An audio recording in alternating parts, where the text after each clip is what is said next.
오늘 그 네 분의 그 찬양을 들으면서 성탄은 찬양입니다라는 제목을 하나님이 왜 내게 생각나게 하셨는가를 한번 묵상해 보았습니다. 정말 그 하모니, 예, 아름다운 그 운율, 그리고 조화로운 그 음이 그 사람의 마음을 감동시키고, 또 그것이 기적을 일으킬 수 있는 힘이 되고, 또 그것을 통해서 하나님을 깨닫게 하는 길이 아닌가 저는 생각을 합니다. 사실 이 예수님의 탄생은 우리 이성적으로는요 도저히 받아들일 수 없고 또 납득되지 않는 그 신비로운 그 자체이죠. 원래 출생이라는 것은 한 남자와 한 여자가 결합한 연합의 결과인데, 그 예수님은 동정녀의 몸을 통해 세상에 오셨잖아요. 그리고 또 천사는 또 그 처녀 마리아에게 태어날 아기 이름에 대해서 누가복음 1장 31절에서는 이렇게 말했습니다. 보라, 내가 잉태하여 아들을 낳으리니 그 이름을 예수라 하라. 그러니까 아예 아기 이름까지 지어 주신 거예요. 그러니까는 이거는 반드시 태어난다라는 것, 꼭 태어난다라는 것을 강조했는데, 그것은 바로 인간의 어떤 노력에 의한 결과가 아니라 성령에 의해 잉태되었고, 또 성령에 의해서 태어난 그 사람이 평범한 인간이 아니라 인류를 구원할 메시아라는 하나님의 자녀임을 확증시켜 주었습니다. 이 마리아의 이 찬양은 곧 엘리사벳의 찬양으로 이어집니다. 가브리엘 천사를 통해서 친척 엘리사벳이 임신한 것을 듣고 마리아는 굉장히 놀랐습니다. 왜냐하면 이미 자신이 알고 있는 엘리사벳은 자기보다 나이가 훨씬 많은 할머니였기 때문에 정말이라는 의심이 생겼습니다. 그래서 천사가 떠나자마자 마리아는 즉시 엘리사벳 집에 방문을 하게 됩니다. 방문하는 순간 마리아는 또 한 번 놀라죠. 엘리사벳의 임신에 놀라는 것이 아니라 아무도 모르는 자신의 임신을 이미 엘리사벳은 알고, 엘리사벳은 태어날 아기를 또 찬양하고 또 축복합니다. 마리아의 찬양, 엘리사벳의 찬양, 이거는 성령의 교감이 아니면 이루어질 수가 없는 찬양이죠. 그런데 예수님의 탄생에 마리아와 엘리사벳만 찬양한 것이 아니라 엘리사벳의 남편이요 제사장인 사가랴도 찬양을 합니다. 그리고 또 양들을 돌보는 그 목자들에게 나타난 천사들도 또 찬양을 합니다. 이렇게 마리아와 엘리사벳과 그리고 또 천사들과 그리고 사가랴, 이 찬양을 통해서 우리 성도들은 예수님의 탄생을 진심으로 감사하면서 기쁜 마음으로 구원하신 예수님께 영광 돌려야 할 것을 교훈합니다. 그러므로 성탄은 바로 그 자체가 찬양이라는 것을 우리에게 가르쳐 줍니다. 다시 한번 마리아를 통해서 한번 묵상해 보십시다. 구원 역사에서 동정녀의 몸에서 태어나신 예수님은 신비에 속하지만은 그러나 기독교의 진리요 반드시 믿어야 할 중요한 사실입니다. 예수님의 동정녀 탄생만 빼고 다 믿을 수 있다, 그 말하는 것은 참 믿음이 아닙니다. 예수님의 동정녀의 탄생은 거짓말이라는 그 말 자체가 이단들의 가르침에 속해 있기 때문입니다. 근데 우리는 분명히 알아야 될 것은 이 예수님의 탄생, 처녀의 몸에서 탄생할 것은 구약 성경에서부터 시작되었다는 것을 우리는 꼭 믿어야 됩니다. 특별히 이사야 선지자는 이사야서 7장 14절에서 이렇게 예언합니다. 그러므로 주께서 친히 징조를 너희에게 주실 것이라. 보라, 처녀가 잉태하여 아들을 낳을 것이요 그의 이름을 임마누엘이라 하리라. 임마누엘이라는 것은요, 하나님이 우리와 함께 하신다라는 뜻입니다. 하나님께서는 당신이 택한 백성들을 늘 함께 해 주셨습니다. 그들이 시련과 고통을 이겨낼 수 있도록 힘과 용기를 주셨고요. 선택한 백성들이 풍요 속에서 하나님을 찬양하도록 늘 함께 하셨습니다. 예를 들어 볼까요? 하나님께서 이스라엘 백성들이 홍해를 건너고 요단강을 건널 때도요, 하나님은 함께 하셨습니다. 이스라엘 백성들이 여리고성을 정복하고 아이성을 정복하고 여러 성읍들을 정복하면서 가나안 땅에 이스라엘 나라를 세울 때에도 하나님은 이스라엘 군사들과 함께 이방 족속들을 물리치셨습니다. 군사들이 활을 쏠 때에 하나님께서는 때로는 우박을 하늘에서 내리기도 하고 하늘에서 불을 내려서 이스라엘 군사들이 죽이는 적군 숫자보다 하나님께서 죽인 이방 민족의 숫자가 더 많을 정도로 오히려 하나님은 더 적극적으로 더 열심히 이스라엘 백성들을 도와주셨습니다. 뿐만 아니라 범죄로 말미암아 북이스라엘이 아수르에게 멸망당하여 포로로 끌려갈 때, 남쪽 유다가 바벨론에게 멸망당하여 포로로 끌려갈 때 하나님은 늘 함께 계셨습니다. 그 하나님은 이제 인류를 구원하실 메시아이신 성자 예수님으로 이 땅에 오셔서 그 성자 예수님은 늘 위기 속에서도 항상 함께 하셔서 하나님의 사랑으로 인도해 주셨습니다. 그래서 성도들이 필요한 것, 또 성도들이 또 이루고자 하는 것, 그 모든 것들을 항상 앞서 가셨습니다. 그래서 그것들을 채워 주셨고, 그래서 성도들에게 하나님의 인도임을, 하나님의 복임을 늘 베풀어 주셨습니다.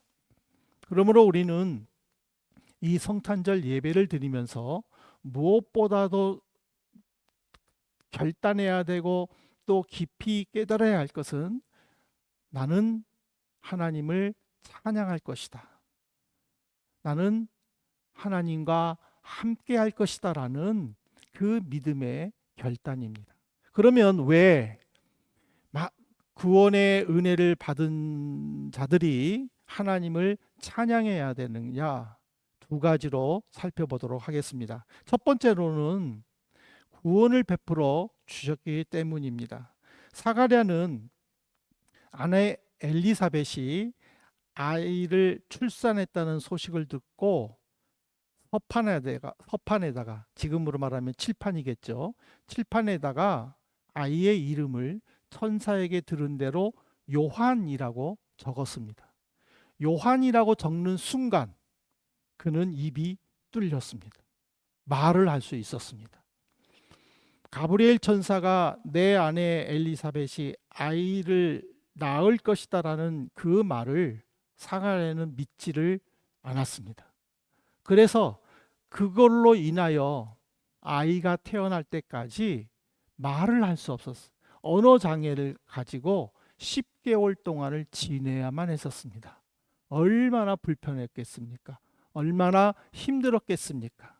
그런데 아이가 태어났을 때에 친척들이 아이의 이름이 사가랴지 라고 했을 때에 사가랴는 아니 요한이라고 칠판에 쓰는 순간 말을 할 수 있었다라는 거예요.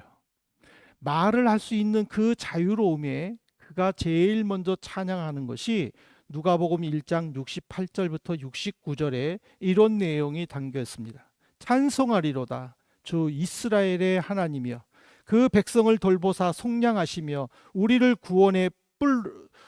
위하여 구원의 뿔을 그 종 다윗의 집에 일으키셨느니. 돌보다라는 것은요, 도움을 주기 위해 살펴보다라는 뜻입니다. 하나님께서 주권적으로 택한 백성들을 돌보셔서 은혜 가운데로 인도하셨다라는 의미예요. 그래서 이 돌보다가 가끔은 방문하다로 번역이 되어서 하나님이 주어가 되셔서 하나님께서 직접 섭리하시고 그리고 또 인도하시고 이끌어 주신다라는 그 의미를 강하게 나타납니다.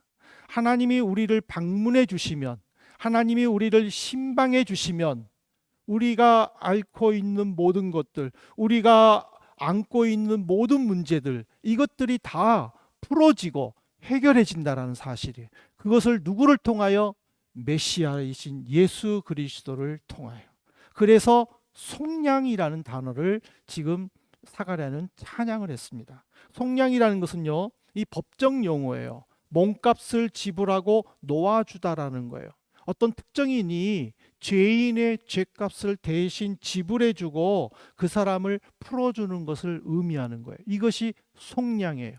예수 그리스도는 죄인인 우리를 구원하시기 위해 직접 십자가에 달리셔서 피를 흘리셨어요. 그 흘리신 피는 바로 속량이에요. 그로 인하여 우리는 자유로움을 얻을 수 있는 거예요. 우리는 사망에서 생명으로 옮길 수 있는 거예요. 어떤 문제의 억압 속에서 이제는 해방이 되는 거예요. 사가랴가 말을 못하는 언어 장애의 압박 속에서, 억압 속에서, 혼돈 속에서, 아픔 속에서, 불편함 속에서 예수 그리스도의 탄생으로 말미암아 자유로움이 됐더라는 것이죠. 그래서 우리는 이 인류를 구원할 메시아이신 예수 그리스도가 동정녀의 몸을 입고 이 땅에 태어난 것에 대하여 전혀 의심해서는 안 되는 거예요. 그거는 당연한 것으로 우리는 받아들여야 되는 거예요. 왜? 이 믿음의 시초를 통해서 우리는 자유를 얻게 되고 이 믿음의 고백을 통해서 우리는 하나님의 은혜를 받기 때문이라는 것이죠. 근데 이사야의 예언으로 예수님의 탄생이 이미 예언된 것은 아니에요. 하나님께서 직접 가르쳐 주셨어요. 창세기 3장 15절에 보십시오. 인류를 구원하실 메시아에 대해서 하나님은 이렇게 예언하십니다. 내가 너로 여자와 원수가 되게 하고 내 후손도 여자의 후손과 원수가 되게 하리니 여자의 후손은 내 머리를 상하게 할 것이요 너는 그의 발꿈치를 상하게 할 것이니라. 이 여자의 후손이라는 것은 인류를 구원할 메시아를 가리킵니다. 뱀의 후손이라는 것은 하나님께서 따먹지 말라고 명령하신 선악과를 따먹도록 하와를 유혹한 사탄의 추종자들을 의미합니다. 결국에는 사탄의 추종자와 예수님께서 영적 전쟁을 벌인다라는 거예요. 그 영적 전쟁 벌임 속에서 뱀의 후손인 사탄의 후손들은 여인의 후손인 메시아의 예수님의 발 뒤꿈치를 상하게 한다라는 것이죠. 이거는 일시적인 부상이라는 거예요. 잠깐의 아픔, 잠깐의 고통을 의미하는 거예요. 그렇지만 여자의 후손이요 메시아이신 예수 그리스도는 사탄의 후손이요 사탄의 머리를 밟을 것이다라고 했습니다. 이거는 완전한 멸망을 의미하는 거예요. 예수님은 십자가에서 죽으셨어요. 사탄은 자기들이 승리한 걸로 생각했어요. 그러나 그 승리의 기간은 단 3일.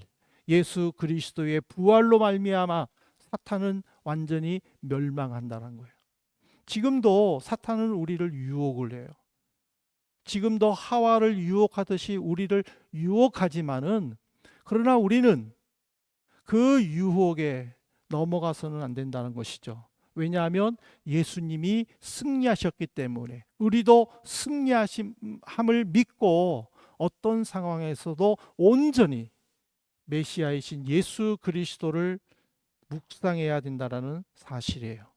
근데 우리는 이거 한 가지를 알아야 돼요. 유대 사회에서 마리아 시대 때의 유대 사회에서 이미 결혼한 여인 또는 결혼하지 않는 여인의 임신에 대해서 그 유대 사회가 어떻게 받아들이는가를 우리는 한번 생각해 봐야 돼요.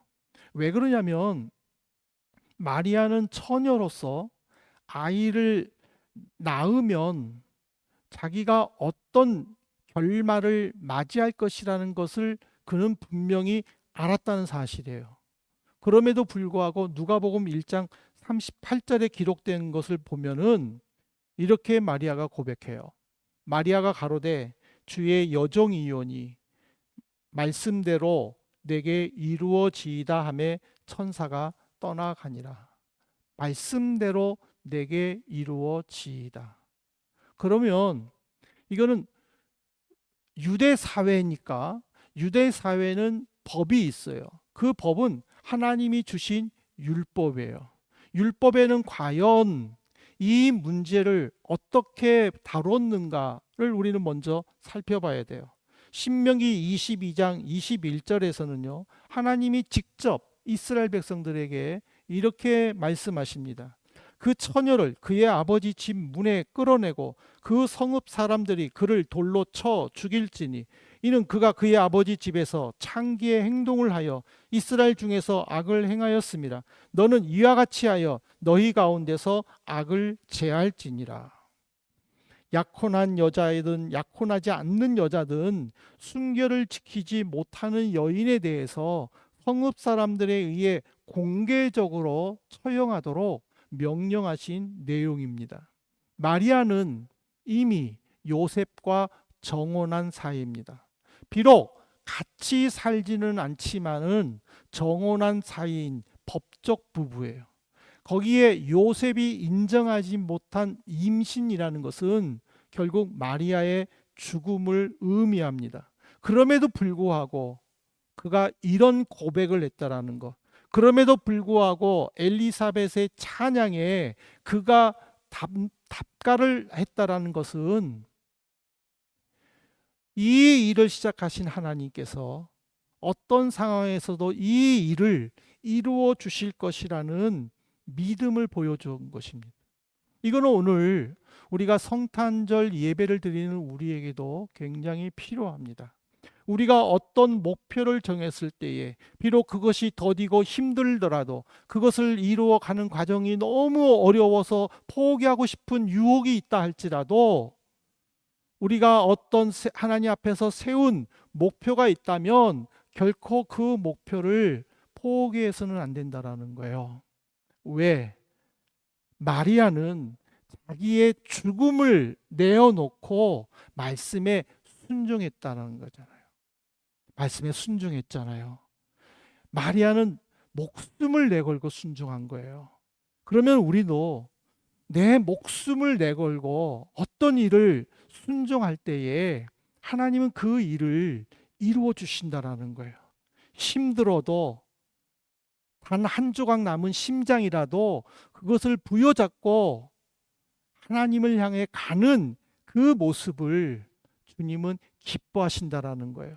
이거 조금 하다가 안 되면 포기하고 하나님의 뜻이 아닌가 다시 이거 시도해 보다가 이것도 아닌가 저거 시도해 보다가 이것도 아닌가 그렇게 자꾸 바꿔서는 안 된다라는 것이죠. 포기하지 말고 끝까지 이룰 때까지 하나님께 매어 달리면서 마리아처럼 내 목숨을 내놓을 정도로 그런 갈급함을 우리는 보여야 된다는 것을 가르쳐 주고 있습니다. 두 번째로 왜 하나님의 성탄이 찬양인가? 이거는 하나님께서 약속하신 것을 이루어 주셨기 때문이에요.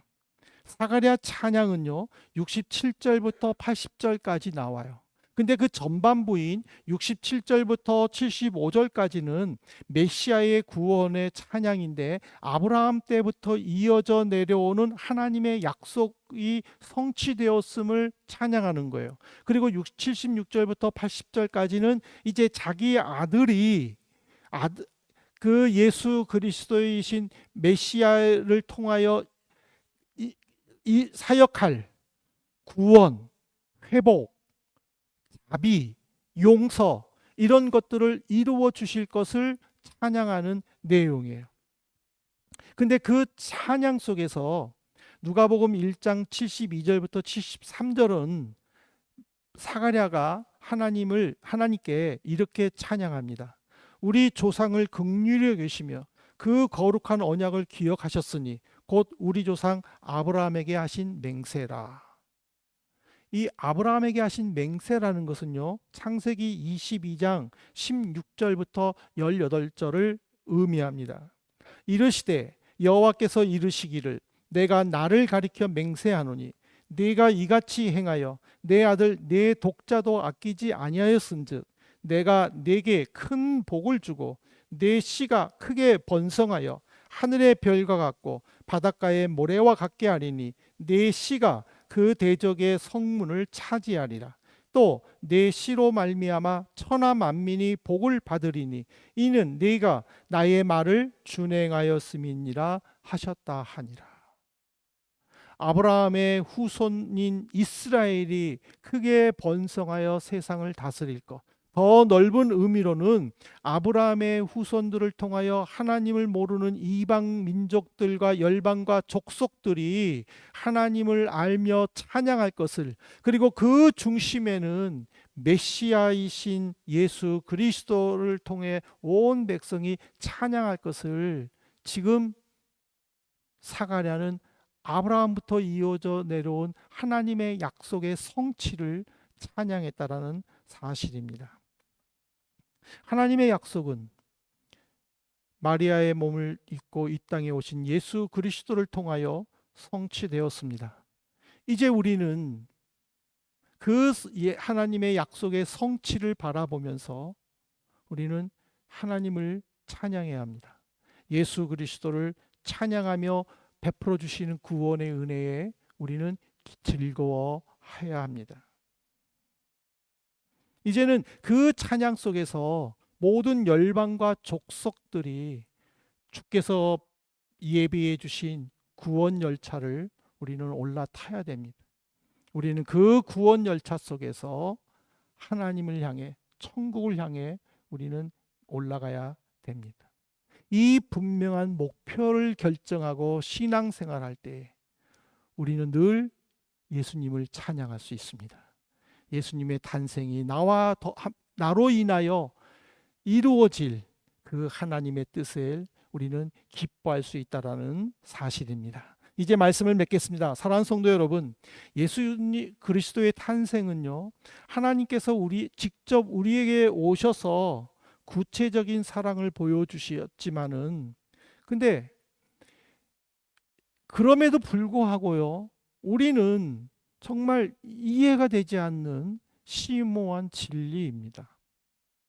왜 하나님은 인간이 이해할 수 없는 방법으로 이렇게 우리를 인도하실까?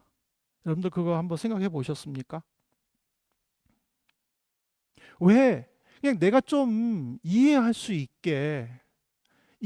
있도록 이렇게 베풀어 주시면은 쉽게 내가 순종하겠는데 왜 도저히 이해가 안 되고 아무리 생각을 해봐도 아무리 쥐어짜봐도 납득이 안 가는 이런 방법으로 인도해 주실까? 그런 거 생각해 보지 않으셨습니까? 남들은 술술술술 잘 풀리는데 나는 왜 이렇게 어렵게 겨우 허덕이면서, 그렇게 한번 생각해 보지 않으셨습니까? 근데 한 가지 중요한 거는요, 내가 이해하지 못한다고 해서 하나님의 뜻이 이루어지지 않는다? 그것은 아니라는 거예요. 내가 이해하지는 못하지만 억지로라도 가지만, 그러나 그 속에서 정말 범사에 감사하라는 그 하나님의 명령에 순종하여 겨우겨우 감사하더라도 하나님은 그것을 통하여 당신의 큰 뜻을 이루어 주신다라는 거예요. 그것을 통해 하나님의 무궁무진하신 은혜들이 이 땅에 임한다라는 사실이에요. 그래서 그 무궁무진한 그 사실을 수많은 천사들은 이렇게 화답을 합니다. 누가복음 2장 14절입니다. 지극히 높은 곳에서는 하나님께 영광이요 땅에서는 하나님이 기뻐하신 사람들 중에 평화로다. 왜 하나님께 영광입니까? 겨우겨우 하는데도 불구하고 왜 하나님께 영광입니까? 바로 하나님의 영원하신 신성과 영광이 예수 그리스도 안에 충만하여 그 구원 사역을 통해 은혜에 동참하는 이들이 하나님을 찬양하기 때문에, 하나님께 영광 돌리기 때문에, 내가 하나님께 온 힘을 다하여 겨우겨우 버티고 일어나 여호와를 찬양할 때에 하나님은 그 찬양을 받아주신다라는 거예요. 예수님께서 이 땅에 오심으로 말미암아 기뻐하는 사람들에게는 평화가 임하는 것은 바로 내가 버티어 겨우겨우 하나님을 찬양할 때에 하나님은 그 찬양을 통하여 하나님과 나 사이에 막혔던 장벽들이 그리스도로 말미암아 해결되었기 때문이라는 사실입니다. 그러므로 우리는 성탄은 찬양이 되어야 됩니다. 우리가 기쁨으로 받아들이고 기쁘고 복된 성탄이 되도록 우리가 힘써야 됩니다. 거리에서 울려 퍼지는 성탄 노래로 연말 분위기에 우리가 휩싸여서 정말 예수님의 탄생을 제대로 묵상하지 못하고 그냥 어영부영 넘어가는 그런 연말 속의 성탄이 아니라 정말 우리가 온 마음을 다하여 집중하여 하나님의 말씀을 깊이 묵상하면서 아름다운 찬양을 통해 세상의 평안, 세상의 소망을 심어주는 우리 그리스도인들이 되면은 정말 좋겠습니다. 이런 은혜가 우리 모두에게 임하기를 주님의 이름으로 축복합니다.